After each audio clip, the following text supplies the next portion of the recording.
Magandang umaga Pilipinas, sa punto pong ito makakapanayam na natin ang isa sa mga weather forecasters ng Pag-asa. Walang iba kundi si Mr. Hiner Kitlong. Good morning po Sir Hiner, unahin na natin ito sa Mindanao. Ilang syudad itong nagkansila na ng klase at may mga napaulat pang pagbaha dahil na rin sa pag-ulan. Ang tanong ko po, bakit po ba matindi itong epekto ng Intertropical Convergence Zone sa bahaging ito ng Pilipinas? Maraming salamat, Desiree, sa magandang umaga sa iyo. Ganun din po sa lahat ng taga-subaybay ng Panahon TV. Tama po yun mga kabayan, kahapon po ay medyo nagkaroon ng mga malalakas na ulan dito po sa may Mindanao at lalo na po dyan sa may Cagayan de Oro, yung pong istasyon natin dito sa Lumbia, nakapagtala po ito ng 124.2 mm na ulan. Ibig sabihin po yan, heavy rains po yun. Maaring sa ibang lugar po ay mayroon pa mga ganong kasing lakas na ulan, yun nga lang po wala tayong istasyon. Isang dahilan po kung bakit malakas ang ulan dito, ito po dumaan po dito yung tinatawag nating axis ng ITCZ o Intertropical Convergence Zone.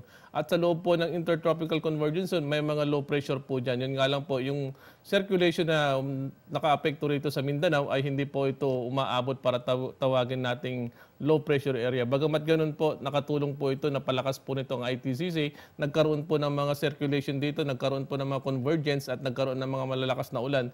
Nakabuo po yun ng mga kaulapan, kaya yung mga ibang lugar po sa Mindanao ay nagkaroon po ng mga pagbaha. At maaari po na doon sa lugar na tinamaan ng malalakas na ulan, ay maaring mababa yun o kaya ay medyo hindi po ganun kaganda yung mga drainage kahit nakaranas po ito ng mga pagbaha. At kaya naman sa ating mga kababayan sa Mindanao, manatiling nakatutok lamang sa mga updates na ilalabas ng Pag-asa at ng Panahon TV para na rin makapaghanda kayo sakaling nga tumama itong mga pag-ulan sa bahaging yan ng bansa. At ito naman Sir Hiner, para na rin makapaghanda itong ating mga kababayan, kailan po ba natin ulit inaasahan itong pag-iral nitong hanging habagat na maaari pa rin magdulot ng mga pag-ulan?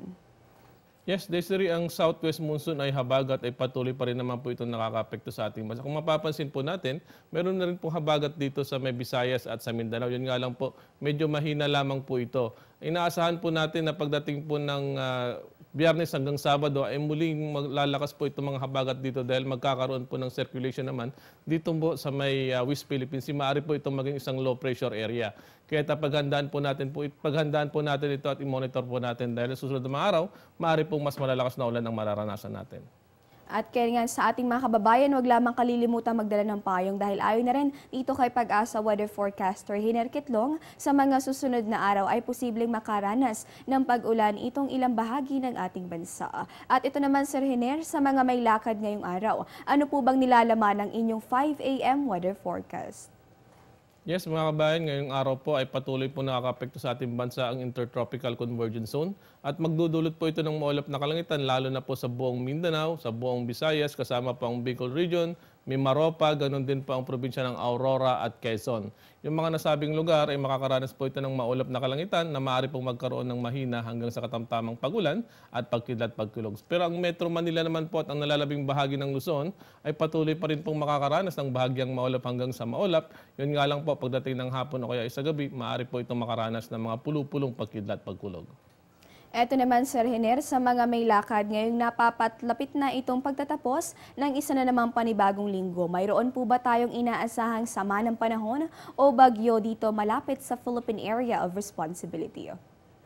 Sa loob po ng Philippine Area of Responsibility ay wala po tayong inaasahang anumang bagyo o low pressure area. Pero pagdating po ng linggo ay maaari pong magkaroon ng isang low pressure area dito po sa may West Philippine Sea o kaya baring sa labas na po ito. I-monitor po natin dahil hindi lahat po ng numerical model na ginagamit natin ay pare-parehas po yung pinapakita. Basta sa ngayon po, itong pong malaking kaulapan nito, may posible po na maging isang low pressure area po ito. At ayan nga, narinig natin na may isang grupo ng kaulapan na maaaring maging ganap na low pressure area, kaya naman patuloy natin yung babantayan kasama itong Pag-asa at Panahon TV. At ayan, nakasama nga natin ngayong Miyerkules ng umaga, walang iba kundi si Mr. Hiner Kitlong. Maraming salamat po sa inyong mga ibinahagi sa aming kaalaman. Diyan lamang po kayo, magbabalik pa kami matapos ang isang paalala.